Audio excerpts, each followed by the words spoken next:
When you receive your processor, if it's a boxed processor, it's going to have a large heatsink and fan assembly with it.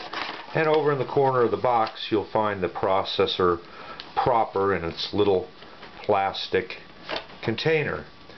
To open the bail, a variety of these are shown on Intel's site and in their documentation, but they all open like this. You lift the small bail level out, it slides back, it lifts up.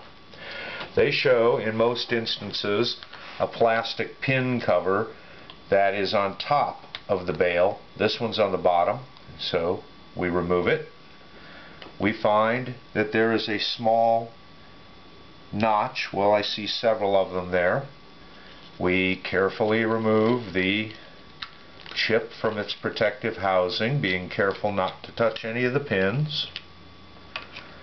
And we find the two notches and drop the pin.